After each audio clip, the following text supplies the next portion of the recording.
Hola hermanos y amigos, ¿qué tal? ¿Cómo están? En esta nueva oportunidad que tenemos hoy de compartir la palabra de Dios. Bien, estamos siguiendo en el capítulo 15 de Primera de Corintios capítulo 15. Y en este capítulo hemos estado viendo acerca de la importancia de conocer y de afirmar nuestra creencia de la resurrección de Cristo Jesús. Y en este capítulo vemos dos cosas. La primera, la firmeza y la afirmación de la resurrección de Cristo Jesús, sus apariciones que Él tuvo después. Y también vemos acerca, y muy importante, la resurrección de los cristianos, o los santos, o los creyentes. Todos aquellos que han confesado a Jesús como Salvador personal y le han recibido y Él les ha salvado y por lo tanto nos da la bendición, el privilegio de que también Él nos dé parte de esa resurrección o seamos nosotros también resurrectos así como Él lo fue. Entonces esto es importante. Prácticamente esta verdad de la doctrina de la palabra de Dios es uno de los pilares de la fe que tenemos en Cristo Jesús. Ustedes recordarán cuando había fallecido uno de los amigos del Señor Jesús, quien se llamaba Lázaro. Él fue con sus hermanas para consolarlas, con Marta y con María, y les dijo: el que cree en mí, aunque esté muerto, vivirá. Entonces el Señor Jesús hizo muchas promesas acerca de su resurrección. Si el Señor Jesús no hubiese resucitado de los muertos, entonces, en lo que vamos a ver hoy, prácticamente nuestra fe sería en vano y Él sería un gran mentiroso. Porque si Él no hizo lo que prometió hacer, lo cual era resucitar de entre los muertos al tercer día, entonces todas las demás cosas que Él haya dicho acerca de Él, acerca del Padre, promesas hacia nosotros de una nueva vida eterna, serían falsos. Y no tendríamos razón nosotros de creer en Jesús, ni creer en esta fe, ni tendríamos ninguna razón de estar haciendo este estudio bíblico, ninguna razón de juntarnos, reunirnos. Prácticamente solamente sería una tradición. Pero bien sabemos, y por lo que vamos a estar leyendo, la afirmación de la resurrección de Jesús y por lo tanto también la resurrección nuestra de los creyentes. ¿Qué les parece si nos volvemos a enlazar en este capítulo 15, comenzando en el versículo 12? Y dice así: pero si se predica a Cristo que resucitó de los muertos, pregunta ahora, ¿cómo dicen algunos entre vosotros que no hay resurrección de muertos? Vean ustedes, lo primero que nos dice es, se predica de Cristo Jesús, de lo cual Él resucitó de entre los muertos. Y eso es lo que ellos hasta ese momento han estado haciendo a través de los diferentes apóstoles, seguidores de Jesús, todas aquellas personas que de alguna u otra forma o en diferentes lugares se dieron cuenta de la resurrección de Jesús, pues Él mismo se les apareció. Ellos habían estado enseñando y predicando acerca de la resurrección de los muertos. Ahora los hermanos de Corinto también lo sabían.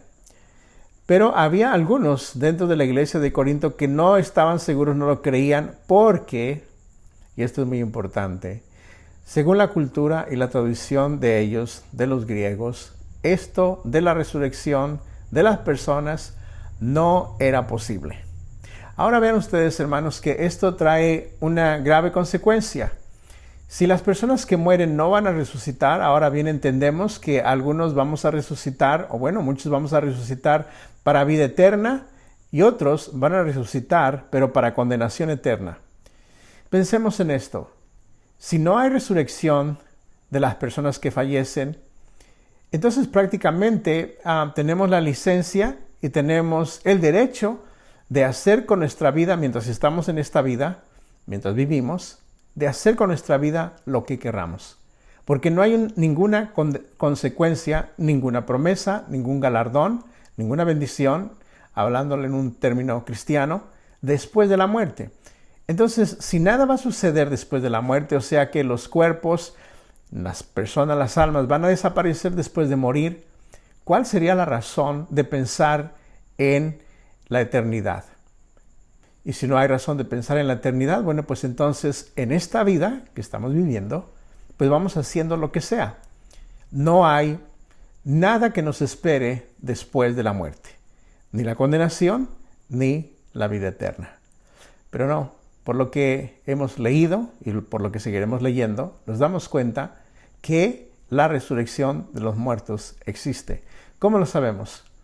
Por las apariciones que la gente supuestamente dice que alguien se les apareció en algún lugar, en algún rincón, en algún campo, en algún lugar oscuro. No es realmente una enseñanza muy importante o muy, más bien dicho, confiable. A lo que tenemos que hacer es ir a la palabra de Dios. La palabra de Dios no solamente Jesús dijo que Él iba a resucitar de entre los muertos, sino que Él resucitó de entre los muertos. Ahora, hermanos, es importante que nosotros sepamos que eso no solamente lo dice la Biblia, aunque no le quitamos su valor, por supuesto, pero la Biblia es un documento histórico. No es simplemente porque es la palabra de Dios, aunque realmente eso debería ser suficiente. Pero algunas personas creen que lo que está escrito en la Biblia son cuentos de hadas, son bonitas historias para los niños, para los ancianos dormirse en la noche más pronto. Y las personas creen que, bueno, es un buen libro para tenerlo ahí en algún rincón, aunque siempre empolvándose. Y que realmente lo que está escrito allí, pues, es bonito leerlo, tiene bonitas historias y me consuelan por algún momento y se acabó. No, hermanos, la palabra de Dios es un documento histórico. Y no solamente la palabra de Dios. Según la historia, cualquier biblioteca que usted y yo podamos ir y leer la historia de Jesús, la historia de Israel, la historia del mundo anterior, del mundo pasado, como leemos de los españoles, leemos de los mexicanos, de la independencia, leemos de Estados Unidos, su independencia, sus colonias, y todo país tiene una historia. Y esa historia se verifica a través de libros. Nos damos cuenta a través de la historia que Jesús al tercer día resucitó de entre los muertos. Una de las mentiras que se propagaron en aquel entonces y que todavía se siguen propagando hoy día es de que el cuerpo de Jesús había sido robado por sus seguidores. Bueno, el Imperio Romano hubiera hecho todo lo posible, todo lo que estaba en su capacidad, porque ellos no querían quedar mal, no querían que alguna persona fuera robada de algún sepulcro, especialmente a una persona que ellos habían condenado a muerte, y que ahora vienen sus seguidores y se lo roban, el cuerpo de Jesús, y luego le hacen decir a la gente que Él resucitó de entre los muertos, siendo una mentira. Puesto que entendemos a través de la Escritura que la tumba, el lugar donde fue puesto el cuerpo del Señor Jesús, fue sellado bajo la autoridad romana. Además, también hubo guardias afuera, porque algunas de las personas que habían hecho el complot para que el Señor Jesús muriera y lo habían puesto en las manos de Pilato y en las manos de sus perseguidores y sus enemigos, suponiéndole ellos le estaban diciendo que habían dicho que Él iba a resucitar entre los muertos y tenían miedo que sus seguidores se llevaran el cuerpo. Entonces se hicieron todos los pasos y los procesos que estaban a su disponibilidad para que no fuera robado el cuerpo de Jesús. Así es que descartamos esa posibilidad porque el cuerpo del Señor Jesús no fue robado y escondido en algún lugar. Algunas otras doctrinas falsas y que prácticamente llegan a ser sectas que se han regado por todo el mundo, y lamentablemente a veces lo que es mentira y lo que es falso se riega primero que la verdad, pero la verdad al final del día ha de prevalecer. Y muchas de estas sectas dicen que el cuerpo del Señor Jesús se desapareció, se esfumó dentro de la tumba, dado a la descomposición del cuerpo, dado al calor, dado a esto, dado a aquello. Y bueno, uno se pregunta, bueno, ¿y estas personas estuvieron allí para verificarlo? ¿O podíamos repetir ese proceso nuevamente en algún lugar con algún cuerpo, si sus parientes nos dejan, y ver si se puede desaparecer subiendo las temperaturas y poniéndolo en algún calabozo o en algún lugar similar a donde estuvo Jesús y a ver si se desaparece el cuerpo? Los cuerpos no se desaparecen, simplemente. La palabra de Dios nos dice que Jesús apareció a muchas personas y eso está verificado, confirmado, afirmado en la historia en la Biblia, que es un documento histórico, pero también en la historia del mundo de los israelitas. Así es que nos damos cuenta en el primer versículo que hemos leído que ellos hablaban de la resurrección del Señor Jesús, pero dentro de la iglesia, como siempre, hay personas que no creen algunas cosas, y estos hermanos, algunos de ellos no creían en la resurrección de los muertos. Y ya hemos dicho, dado a la cultura donde ellos vivían y dado a las tradiciones que ellos tenían. Ahora nosotros no estamos tan lejos de tener en la cultura y en las tradiciones muchas cosas similares.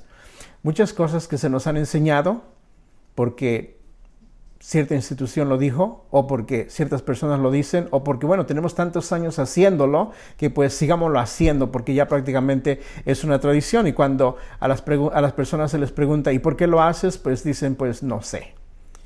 Y prácticamente sucede como aquella niña que le pregunta a su mamá, oye mamá, ¿y por qué tú cada vez que haces tocino, que cocinas tocino, le cortas las puntitas de los lados extremos?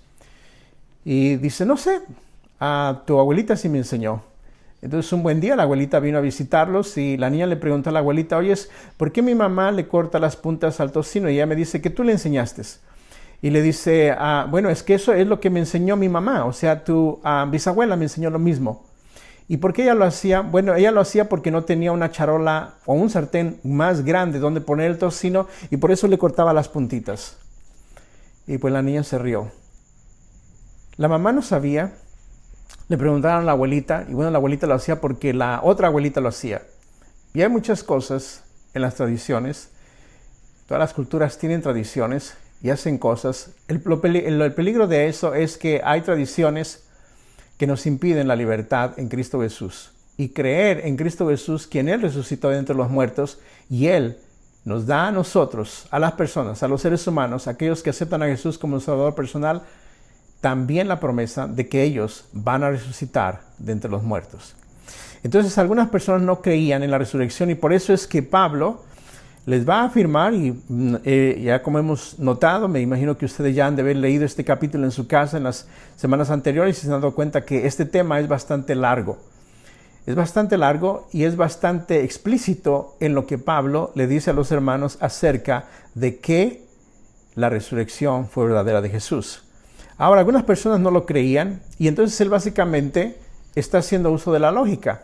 Si Jesús no resucitó, entonces los muertos no resucitan, no hay resurrección. Si el que dijo que iba a resucitar no resucitó, entonces pues nadie resucita. Y nos damos cuenta en el versículo 12, en el versículo 13 ahora, y dice, porque si no hay resurrección de muertos, y ahí es donde viene la lógica, tampoco Cristo resucitó. Y sigue diciendo el versículo 14, y si Cristo no resucitó, ¿verdad? Si Cristo no resucitó, vana es entonces nuestra predicación. Vana es también vuestra fe. Porque, hermanos, nuestra fe está puesta en que Jesús resucitó de entre los muertos. Nuestra fe está viendo el pasado hacia Jesús, a ese evento. Ahora, lo vemos por la fe, pero también lo leemos. También a través de las edades nos damos cuenta que las personas que han recibido a Cristo Jesús han resucitado espiritualmente. Aquí, particularmente en nuestro versículo, no se habla de eso, pero sí sabemos que cuando venimos a Jesús, resucitamos de entre los muertos y nos ha dado vida eterna. Desde Jesús hasta nuestro entonces, por solamente contar de Jesús hasta acá, sabemos que ha habido millones y millones y millones de personas que han aceptado a Jesús y Él les ha dado nueva vida eterna. Por lo tanto, si Él dijo que Él iba a resucitar de entre los muertos, lo vemos en las Escrituras que eso fue ciertamente verdadero.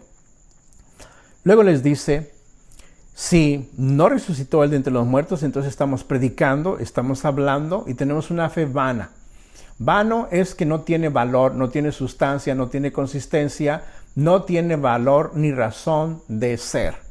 Y si todo eso de que Jesús nos resucitó de entre los muertos no tiene razón de ser, pues entonces nos vamos a la casa y vamos a ver algunas buenas películas, porque Jesús nos resucitó.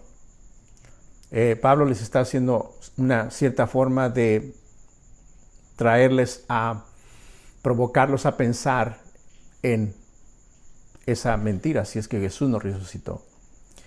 Y en el versículo 15 les dice, y somos hallados falsos testigos de Dios. Si predicamos, hablamos y simplemente estamos hablando una mentira porque Él no resucitó, entonces somos falsos testigos. Porque hemos testificado de Dios que resucitó a Cristo, al cual no resucitó, si en verdad los muertos no resucitan.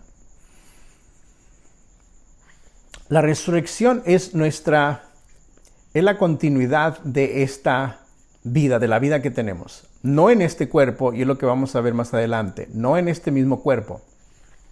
¿Se imaginan ustedes si viviéramos eternamente en este mismo cuerpo y este cuerpo se estuviera deteriorando?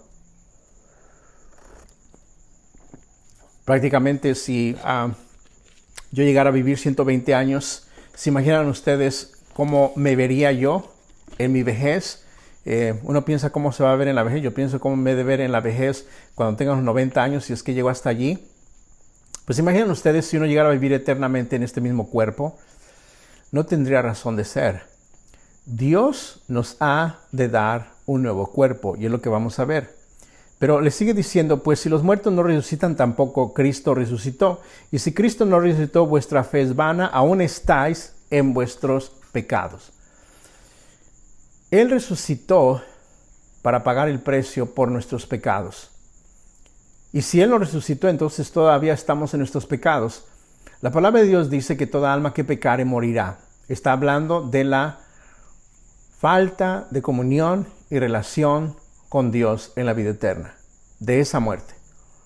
No de esfumarse de este cuerpo o de la vida, sino de vivir eternamente y por siempre en condenación. Entonces, porque el pecado nos aparta de Dios, la alma que pecare morirá.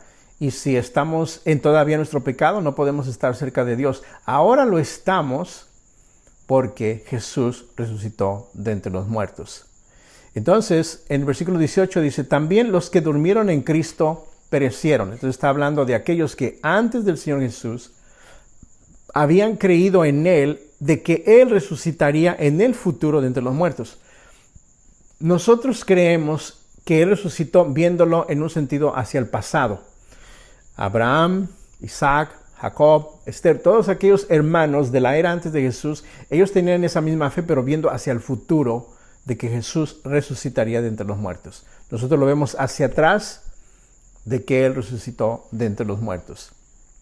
Entonces los que durmieron en Cristo, bueno, también perecieron. Para ellos fue vano haber creído en Dios. Diríamos que fue vano andar por el desierto por 40 años.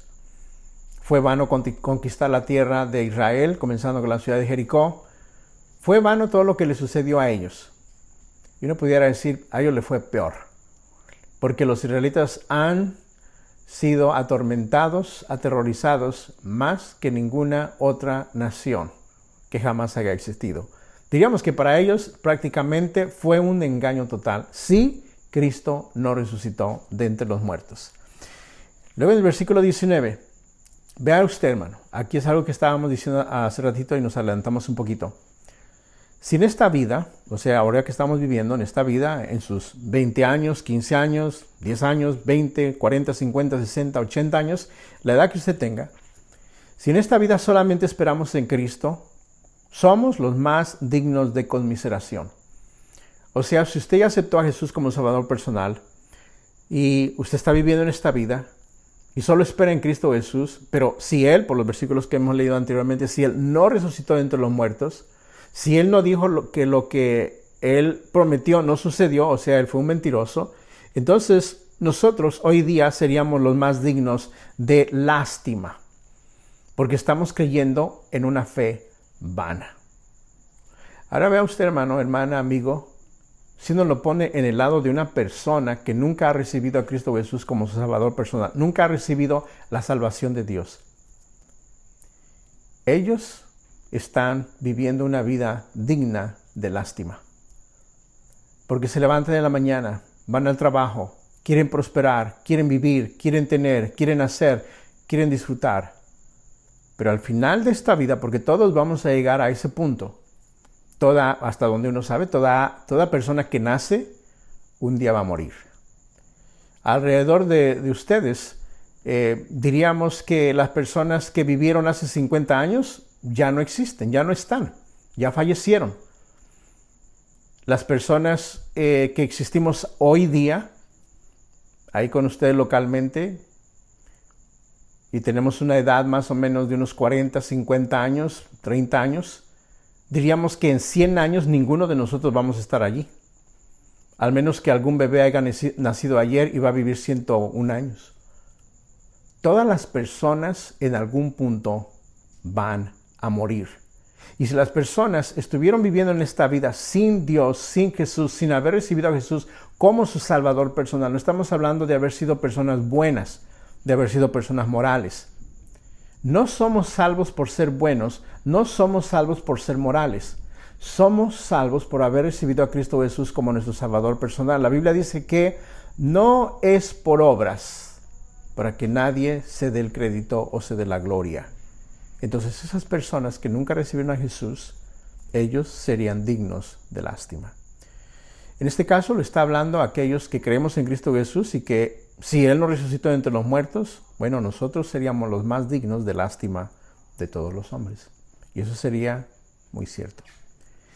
Pero hermanos, quisiera compartirles 5 cosas que a raíz de la resurrección de Cristo Jesús han sucedido. Y vea usted, vamos a ver 5 cosas, si gusta usted apuntarlas en algún lugarcito por allí, en su Biblia o en algún cuadernito, quizás alguna vez alguien le llega a preguntar acerca de alguna de estas cosas y siempre es bueno tener la información para contestar preguntas a las personas que tienen interés y quieren saber y uno pues les puede contestar. ¿Qué hizo la resurrección de Jesús? La divinidad de Jesús, o sea, de que Él es Dios, se basa en la resurrección de Jesús. La divinidad de Jesús se basa en su resurrección. Vea usted en Romanos capítulo 1, versículo 4. Romanos 1, 4. ¿Qué estamos hablando? Que la divinidad, o sea, la verdad y la certeza de que Jesús es Dios, se basa en su resurrección. O sea, si Él no hubiera resucitado de entre los muertos, entonces Él sería como nosotros, como cualquier otro ser humano. Él no fue como cualquier otro ser humano. Es decir, Él sufrió, se despojó de sus poderes, pero Él seguía siendo Dios, arropado en el cuerpo de un hombre. Vea usted, si la divinidad de Jesús, Jesús es divino o Él es Dios y se basa en su resurrección, y lo vemos en Romanos 1, 4. Dice así de Jesús, que fue declarado Hijo de Dios con poder, según el Espíritu de sanidad, por la resurrección de entre los muertos. Vea usted, fue declarado, a raíz de que Él resucitó de entre los muertos, fue declarado Hijo de Dios. Fue declarado Hijo de Dios. Esa es la primera cosa. La segunda cosa habla acerca de la soberanía de Jesús. El poder de su soberanía. La soberanía de Jesús se basa en la resurrección de Jesús. Vea usted en Romanos 14, 9. Romanos 14, 9. Y dice así. Porque Cristo para esto murió y resucitó y volvió a vivir para ser Señor, así de los muertos como de los vivos. Entonces, cuando decimos la soberanía de Jesús, estamos hablando de el señorío del Señor Jesús, que todo está bajo el control del Señor Jesús. Nada podía estar bajo control del Señor Jesús si Él todavía estuviera muerto. Él no podía tener control de nada. Cuando uno fallece, cuando yo fallezca, yo no voy a tener control de nada. El Señor Jesús tiene el poder, la soberanía y el control porque se basa y lo basamos en su resurrección, como dice Romanos 14, 9. Lo leo otra vez. Porque Cristo para esto murió y resucitó y volvió a vivir para ser Señor así de los muertos como de los que viven. La tercera cosa, nuestra justificación se basa en la resurrección de Jesús. ¿Qué es la justificación? Que ya no somos nosotros culpables de nuestro pecado. Él pagó el precio por nuestro pecado. Nuestra justificación se basa en la resurrección de Jesús y eso está en Romanos 4:25. Romanos 4:25, y dice así: el cual fue entregado, hablando de Jesús, por nuestras transgresiones, eso quiere decir nuestros pecados, y resucitado para nuestra justificación, para darnos la libertad del pecado y para que ya nosotros no seamos culpables del pecado. Él nos ha dado justificación, nos ha hecho justos, como si nosotros nunca hubiéramos pecado. Nos damos cuenta, hermano, hermana, amigo, acerca de la importancia de conocer y de creer en la resurrección de Cristo Jesús. Si uno no cree en la resurrección de Cristo Jesús, entonces él no puede. Entonces yo tengo en duda, la persona que no cree en la resurrección del Señor Jesús, tiene en duda que Él es Dios, tiene duda de que Él que tiene poder y que todas las cosas están bajo su control, y tiene duda acerca de su salvación. ¿No ha oído usted algunas veces de personas cristianas que dicen: esta mañana no me sentí salvo?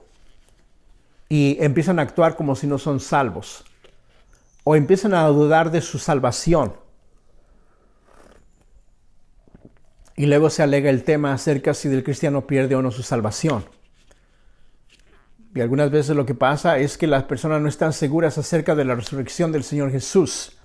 Cuando estamos seguros, por lo que la Biblia dice, ahora es muy importante que nosotros no caigamos en la trampa de sentirnos salvos.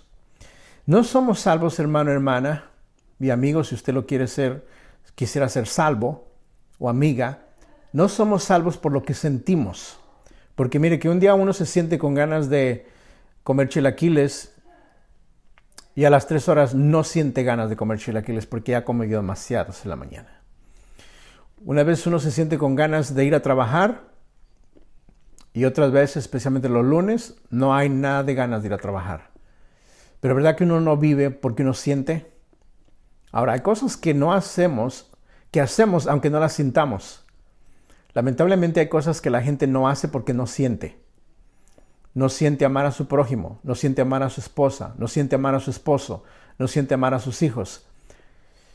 El punto es no hacemos ni creemos algo porque lo sintamos o no. Sentir es parte de la sensación y de la vida de una persona, pero no podemos afirmar nuestra creencia, nuestra fe en lo que sintamos, sino lo que en la palabra de Dios encontramos y lo que ella nos dice acerca de la divinidad de Jesús, acerca de su poder, su señorío y acerca de que Él me ha hecho justo. Y hay dos más. Nuestra regeneración, nuestro cambio, nuestra remodelación, nuestra nueva vida en Cristo Jesús se basa en la resurrección de Jesús.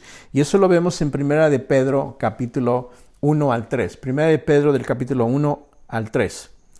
O más bien 1 de Pedro 1, 3. Dice: bendito el Dios y Padre de nuestro Señor Cristo Jesús, que según su grande misericordia nos hizo renacer, nos dio una nueva regeneración, una nueva vida, para una esperanza viva por la resurrección de Cristo Jesús de los muertos. Usted y yo, hermano y hermana, estamos vivos ahora en Cristo Jesús. Él nos ha regenerado y estamos vivos en Cristo Jesús. Si a veces no nos sentimos vivos, no nos sentimos justificados, no sentimos que Él tiene el poder y el control, no sentimos que Él es Dios, eso lo podemos ignorar. ¿Qué es lo que sabemos? Lo que sabemos es lo que nos dice este versículo, 1 de Pedro 1:3, lo leemos otra vez. Bendito el Dios y Padre de nuestro Señor Cristo Jesús, que según su grande misericordia nos hizo renacer para una esperanza viva por la resurrección de Cristo Jesús de los muertos. Y la última, dijimos que íbamos a ver 5 cosas. Nuestra resurrección final descansa en la resurrección de Jesús. Nuestra resurrección final descansa en la resurrección de Jesús y eso lo vemos en Romanos 8:11. Romanos 8:11. Y dice: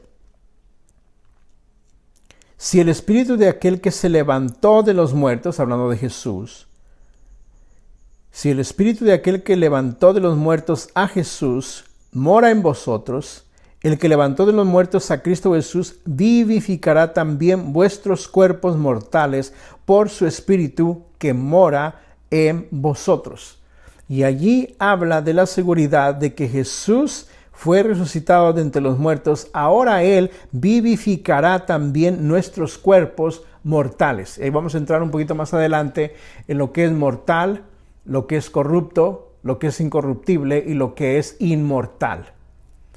Nuestra resurrección final descansa en la resurrección de Jesús, como lo vemos en este versículo.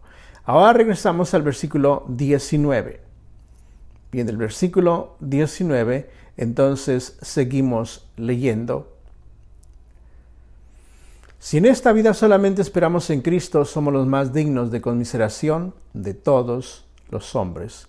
Y nos damos cuenta, por lo que acabamos de ver, de esas 5 cosas donde se basa mucho de lo que estuvimos leyendo. Ahora bien, vean ustedes el versículo 20. Mas ahora aquí viene la afirmación. Anteriormente estaba dando una suposición. ¿Qué es lo que sucediera si Jesús no hubiera resucitado de entre los muertos? Ahora ya volvemos nuevamente a dar la afirmación. Mas ahora Cristo ha resucitado de los muertos. Primicia, eso quiere decir primero, de los que durmieron es hecho. Él es el primero que resucitó después de su muerte de él. No está hablando del primero que resucitó, porque uno de los que resucitaron antes de Jesús, por mencionar a uno, que me acuerdo ahorita por el momento, fue Lázaro. Entonces, aquí no está diciendo que fue el primero que resucitó de entre los muertos, porque Lázaro resucitó antes de Jesús. Está hablando después de que Él pagó el precio del pecado por cada uno de nosotros. Después, Él fue el que resucitó primero, ¿verdad? Primicias, primero. De los que durmieron es hecho. Por cuanto la muerte entró por un hombre, también por un hombre la resurrección de los muertos. Y esa persona por quien entró primero la muerte fue Adán. ¿Por qué entró la muerte por Adán? Porque él desobedeció, él pecó. Si Jesús hubiera pecado, aunque él no podía pecar, pero supongamos que él hubiera pecado aunque sea una vez, él no nos hubiera podido dar la resurrección de entre los muertos, porque entonces él necesitaría a alguien que lo justificara y que le diera vida eterna, si él hubiera pecado. El sacrificio de Jesús fue perfecto delante de Dios para darnos justificación o para dar por hecho de que no somos culpables, por la razón de que en él no existía el pecado. Él llevó el pecado de nosotros. Pongámoslo de esta manera. Si yo en esta vida me he arropado con una chamarra que cada vez que la mancho es un pecado o es una ofensa delante de Dios. Y la mancho, diríamos, de vómito. La mancho de mole. La mancho de naranja. La mancho de diferentes cosas. Y ando caminando por esta vida con todas esas manchas.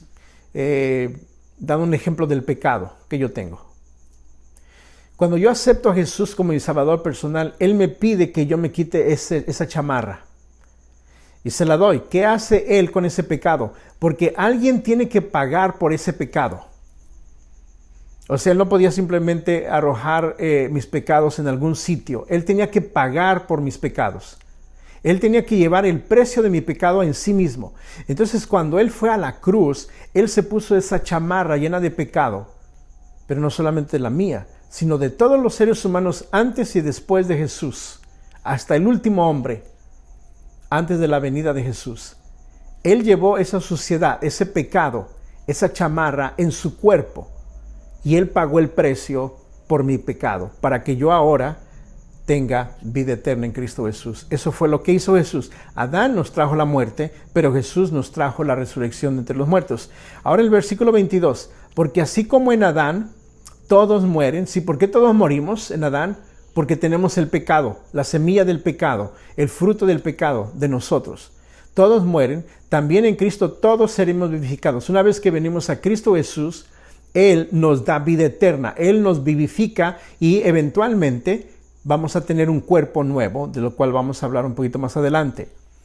Pero cada uno en su debido orden. Entonces, este es el orden. Cristo, las primicias. Entonces, fue Cristo primero, luego las primicias, los hermanos que fallecen y luego resucitan, luego los que estamos con vida, los que son tiempo presente en Cristo en su venida cuando Él venga. Cristo primero, todas las personas que han fallecido antes de nosotros, desde este punto de partida, desde este día para atrás, todas las personas que recibieron a Jesús como un Salvador personal antes de nosotros, aquí están en este cuadro, las primicias. Luego los que estamos ahora con vida en Cristo en su venida. Supongamos que nosotros hoy nos vamos a dormir. No morimos, ¿verdad? Y el Señor Jesús viene a medianoche. O mañana en la mañana nos levantamos y de repente nos aparecemos delante del trono de Dios. O sea que no morimos. Él nos va a llevar. Son de Cristo en su venida cuando Él venga, ¿verdad? Vea usted el versículo 24. Luego el fin, cuando entregue el reino de Dios y Padre, cuando haya suprimido todo dominio, toda autoridad y potencia.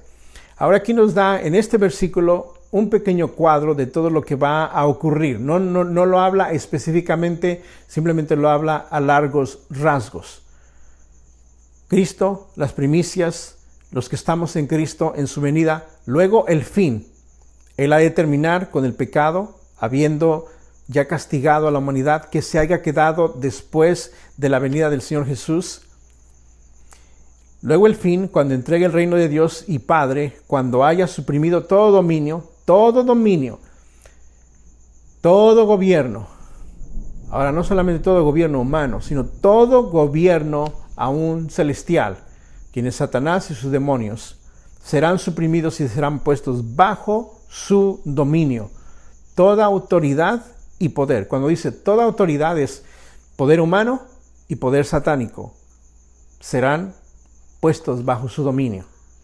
Cuando eso sucede, hermano, no habrá en esta tierra más corrupción, más robo, más personas que dañan a otras personas, que hacen sufrir a otras personas. No habrá nada más de eso. Toda la maldad será completamente erradicada. Solamente Jesús puede erradicar todo ese mal. Cuando todas estas cosas se cumplan primero. Y una de las cosas que vemos allí es que los que venimos a Cristo Jesús, los que son de Cristo. La pregunta para nosotros, y bueno, sobre todo para las personas que no han recibido a Cristo Jesús ¿es usted de Cristo o no? Si usted no es de Cristo, entonces usted será suprimido, castigado, bajo el dominio de Cristo Jesús y todas las consecuencias que vemos en el libro de Apocalipsis.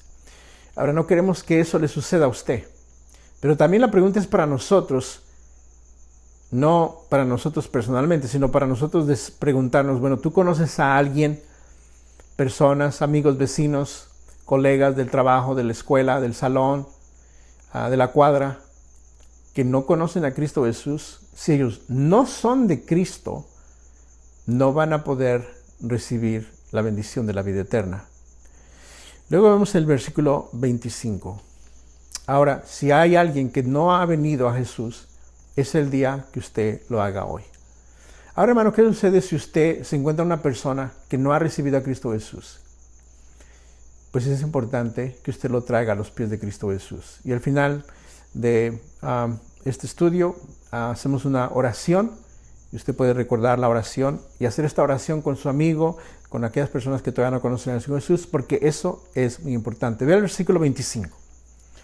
Porque preciso es que Él, hablando de Jesús, Él reine hasta que haya puesto a todos sus enemigos debajo de sus pies.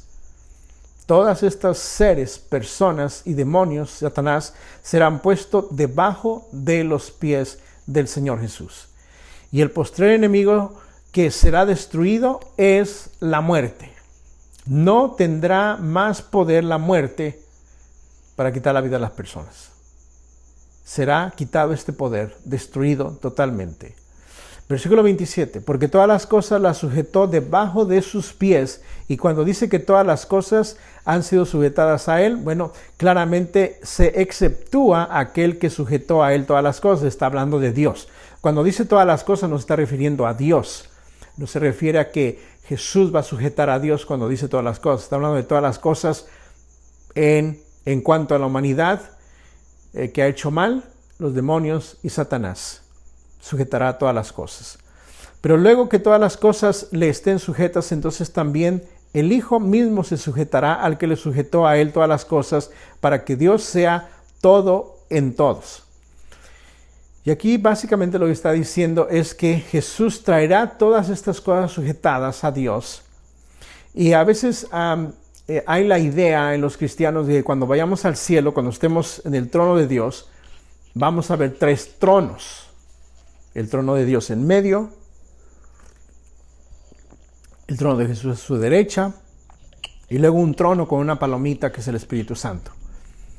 No es así, hermano, hermana. Todas las cosas llegarán a ser uno en cuanto al Padre, al Hijo y al Espíritu Santo, serán uno solo. El trabajo del Hijo de pagar el precio por los seres humanos ya concluyó, ya finalizó. De Dios de haber creado todas las cosas ya finalizó. Del Espíritu Santo de consolarnos y guiarnos y de hablarle a las personas que necesitan esa convicción con Dios o creer en Cristo Jesús ya terminó. Entonces llegará a ser uno solo, en una sola esencia. Como ahora lo son, pero en 3 partes donde cada uno de ellos tiene una misión, tiene un trabajo, tiene una identidad, pero los 3 son uno solo. De otro modo, dice el versículo 29, ¿qué harán los que se bautizan por los muertos? Si en ninguna manera los muertos resucitan. Y ahí nos trae otra vez el tema, porque en aquel entonces, como también hoy día, hay la posibilidad de que en algunos lugares la gente se bautizan o hacen sacrificios por los que ya se fueron. Me voy a bautizar en nombre de mi ser fulano que se fue.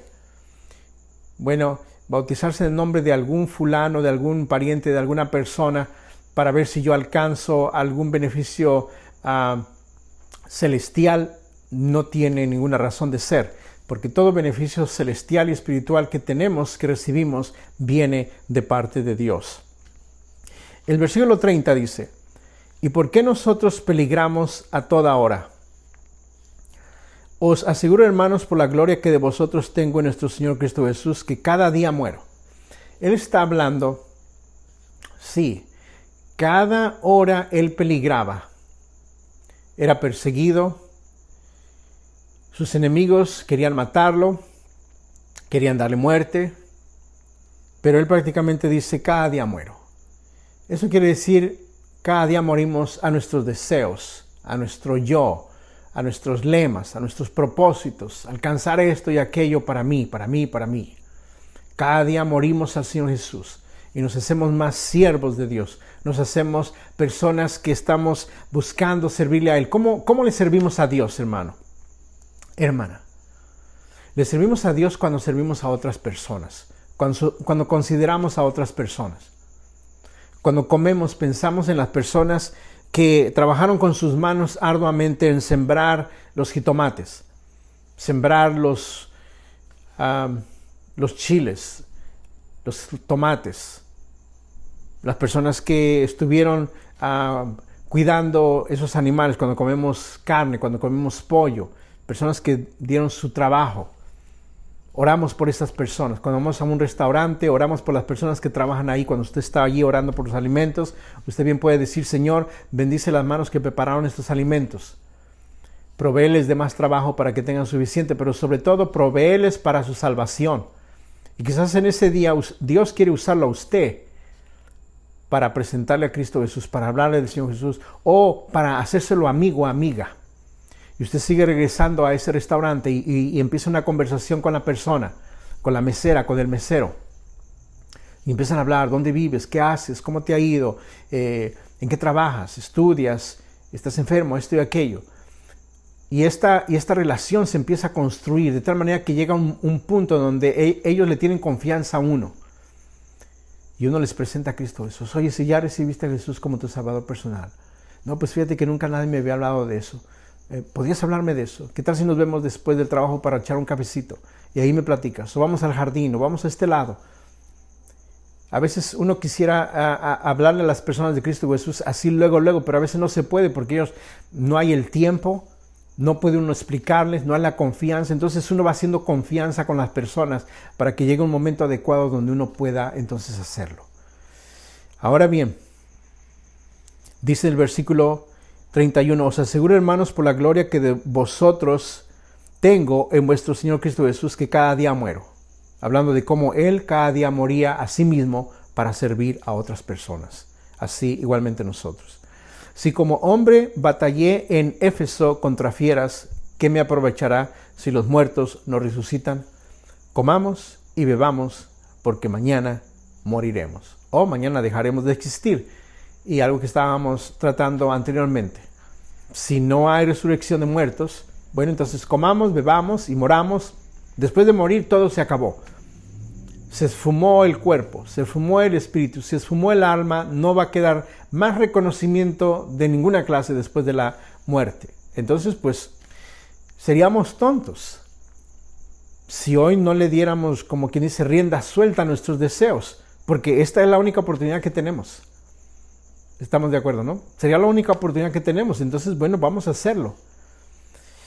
Pero no, hermanos, después de esta vida hay una vida eterna, y es la que nos está hablando en lo que estamos leyendo. Ahora bien, el versículo 33. No erréis, las malas conversaciones corrompen las buenas costumbres. Aquí está hablando, hermano, de la influencia que había de personas que les traían a los corintios acerca de que no había resurrección de muertos.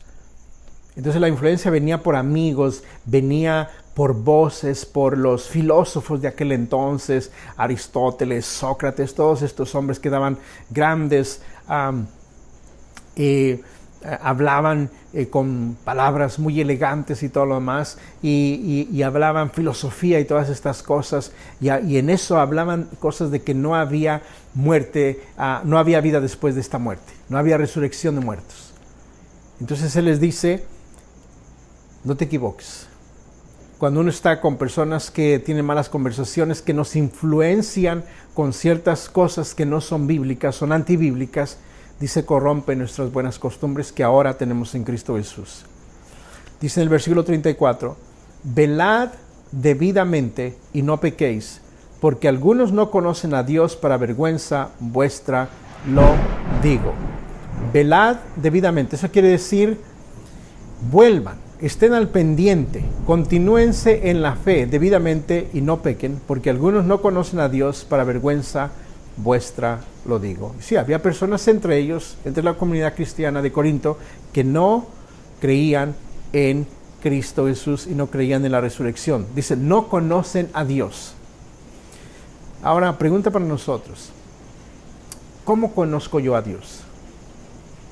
Conocer a Dios, eso quiere decir de una manera íntima. Ahora, cuando hablamos de la palabra íntima, pareciera que es algo extraño, es algo así como tener intimidad con una persona, con una mujer, un hombre con una mujer con un hombre. Hoy día, bueno, ya se vale de todo, ¿no? No está hablando de esa clase de intimidad. Pero, hermanos, si uno se levanta en la mañana, no habla con Dios ni un minuto, ni dos, ni tres, ni cuatro, ni cinco, pasa todo el día sin orar, llega la noche, nunca abrió uno su Biblia, ¿Usted cree que uno puede tener cierta intimidad con Dios de esa manera? No. Si uno se levanta en la mañana, no le habla a la esposa, no le habla al esposo, no le habla a los niños. Cuando regresa del trabajo, solamente le dice, hola. Y uno se va a su recámara, se va al baño, se va a comer, a hacer esto y aquello, a arreglar el carro, a arreglar la bicicleta. Y nunca tiene una conversación con su esposa, o su esposo, sus hijos, sus amigos. No existe una relación. Entonces es importante que nosotros tengamos una relación con el Señor y así conozcamos cada día más y más a Dios. Versículo 35 dice, porque dirá alguno, ¿cómo resucitarán los muertos? ¿Con qué cuerpo vendrán. Y bueno, creo que el resto de este capítulo en adelante, para verlo con más paciencia y detenidamente, lo dejamos para la próxima vez, versículo 35. Así es que hermanos, hermanas, consideremos lo que hemos leído, afirmemos nuestra fe en la resurrección de Cristo Jesús. Y si hay alguna persona en nuestro medio que todavía no conoce al Señor Jesús, quisiéramos invitarlo a que usted hoy pueda reconocer a Cristo Jesús como Salvador personal. Prácticamente lo invitamos a que haga esta oración. Ahora lo puede hacer audiblemente, fuerte, o hablarlo, repetirlo, o lo puede hacer calladamente en su corazón. Dios conoce su corazón. Diga de esta manera: Señor Jesús, te pido perdón por todos mis pecados que he cometido. Reconozco que he hecho mal. Y Señor, te ruego que me limpies con tu sangre. La acepto, la sangre que fue derramada en la cruz. La acepto para que tú me limpies de toda mi maldad. Te pido también, aunque no lo merezco, que escribas mi nombre en el libro de la vida. Lléname con tu Espíritu Santo para que yo pueda crecer en esta nueva relación con mi Padre Celestial. En nombre de Jesús te doy gracias. Amén. Bien, y si usted lo ha hecho y hay alguna persona cristiana a su alrededor, compártaselo para que pueda usted seguir creciendo en el amor de Cristo Jesús. Así es que hermanos, hermanas y amigos, nos vemos la próxima vez para seguir leyendo el capítulo 15 del versículo 36 hasta el final. Dios los bendiga y nos vemos hasta la próxima.